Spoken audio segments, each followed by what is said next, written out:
Rwanda, la stratégie d'asservissement de la jeunesse pour la cause d'un système reconnu tyrannique mondialement commence à s'effondrer.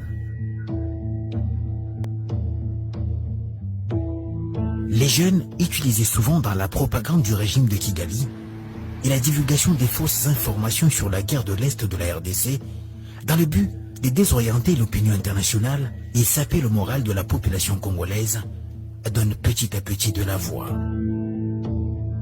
Notre caméra a réussi à pénétrer dans la localité de Bugangari, à l'ouest du Rwanda.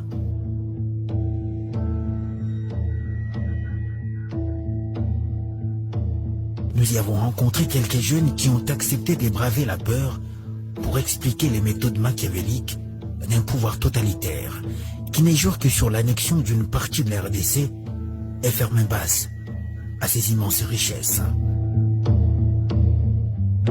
Pour leur sécurité, Gabriel et Moïse ont accepté de témoigner à visage couvert.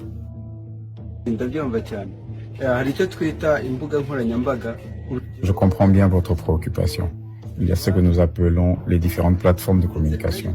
Il y a Twitter, Facebook, Instagram, YouTube, TikTok et autres.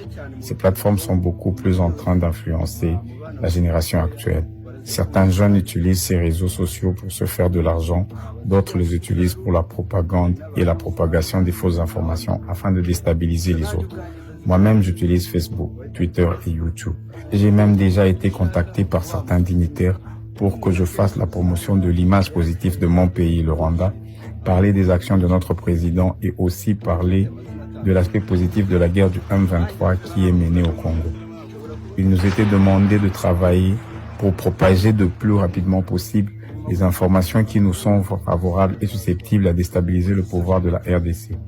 Vous savez vous-même que les informations les plus consommées sur les réseaux sociaux sont celles à caractère sécuritaire. Et malheureusement, les gens partagent beaucoup les rumeurs, surtout que ce sont les jeunes qui sont très actifs sur ces plateformes et ils sont très intéressés sans besoin de tout vérifier. Nous étions censés partager des liens de fake news pour mentir au public et arriver à faire des montages des images pouvant déstabiliser les autres.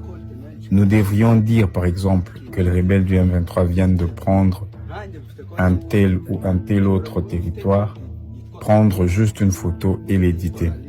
La propagande devrait être faite de manière à imposer notre vision de cette guerre à l'opinion, disant que nos frères Tutsis sont discriminés là-bas.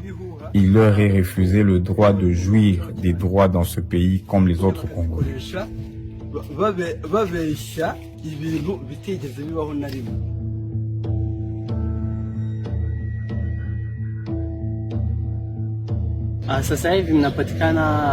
Maintenant, là, je suis au Rwanda, dans l'entité de Bugangari. Si vous regardez de l'autre côté de notre frontière au Congo, où la guerre persiste depuis plusieurs années, les gens veulent profiter de chaque situation pour en faire du business sur les réseaux sociaux. C'est ainsi que vous voyez les gens sauter les premiers pour annoncer les fausses nouvelles, comme par exemple la prise de Bunagana par les rebelles du M23. J'ai beaucoup d'amis qui travaillent dans ce système, ici chez nous. Ils m'ont même intéressé pendant un temps. On n'a pas besoin d'être à Bunagana ou d'y avoir des personnes ressources, même pas d'avoir des simples photos. Nous prenions juste nos portables et annoncions la chute de Bunagana entre les mains du M23. C'est-à-dire quand les gens entendent les rumeurs de la guerre, ils en font du business pour se faire de l'argent. Cela donne la force aux rebelles qui prennent de l'avance sur l'armée du pays. Les militaires sont déstabilisés et le M23 avance tranquillement. Ici chez nous au Rwanda, même si je suis en train de déclarer ceci, j'ai 3 comptes différents sur les réseaux sociaux. Mais parmi mes amis, il y a ceux qui ont 10 comptes, d'autres 5 et certains comme moi en ont 3. Sur un compte, on s'appelle Gabriel, sur un autre, Jay-Z. Ailleurs, on s'appelle Waze. Pourtant, en réalité, c'est une seule personne qui gère tous ces comptes avec des informations divergentes et qui sont souvent fausses et fabriquées dans des labos.